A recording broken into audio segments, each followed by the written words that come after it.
Le président de la République, Alassane Ouattara, a regagné Abidjan cet après-midi après un séjour à New York aux États-Unis d'Amérique. Le chef de l'État y était pour prendre part à la 68e session de l'Assemblée générale de l'ONU. À son arrivée à l'aéroport en compagnie de son épouse, le chef de l'État a été accueilli par le Premier ministre Daniel Kablan-Duncan, des membres du gouvernement et le secrétaire général de la présidence de la République. Le président Alassane Ouattara, sachez-le, a passé presque une semaine aux États-Unis d'Amérique où il a eu plusieurs rencontres en marge de la 68e session de l'Assemblée générale de l'ONU, dont les travaux ont démarré le mardi 24 septembre dernier. Et à son arrivée cet après-midi à l'aéroport d'Abidjan, le président de la République s'est adressé à la presse pour faire le point de sa mission aux États-Unis.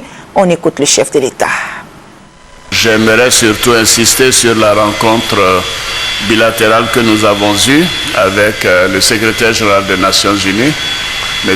Ban Ki-moon, et avec lequel, bien évidemment, nous avons évoqué la situation en Côte d'Ivoire. De ses propres termes, c'est une situation qui s'est normalisée.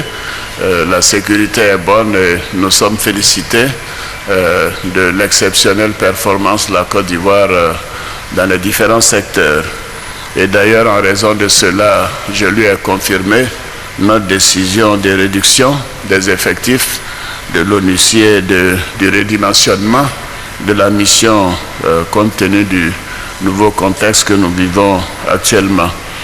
Nous avons parlé bien évidemment du renforcement des équipements pour les forces républicaines de Côte d'Ivoire en matière d'équipement mais également de formation.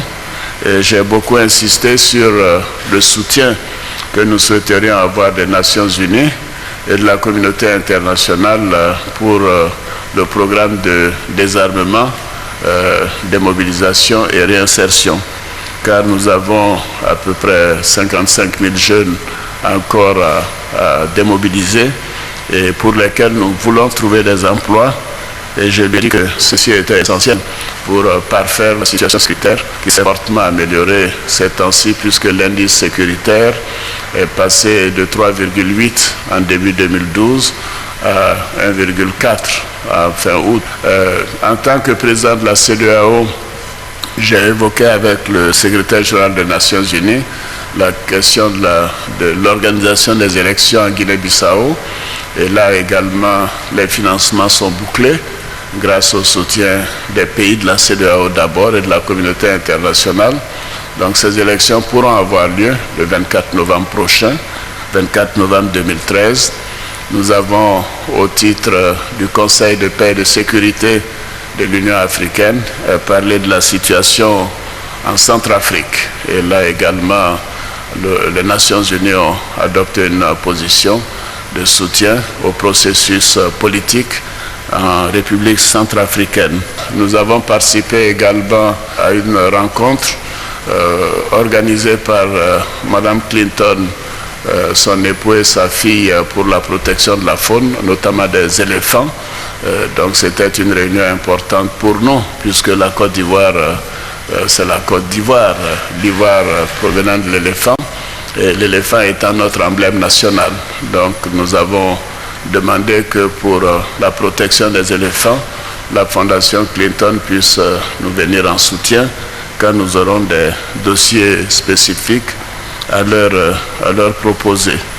J'ai enfin participé à une rencontre organisée par le Premier ministre japonais, Shinzo Abe, concernant donc des échanges sur le développement agricole de l'Afrique, et nous avons échangé sur les voies et moyens de renforcer le développement agricole du continent, compte tenu bien sûr du degré de pauvreté. Mais j'ai indiqué que pour la Côte d'Ivoire, l'agriculture a toujours été une priorité dans notre pays. Il était aussi en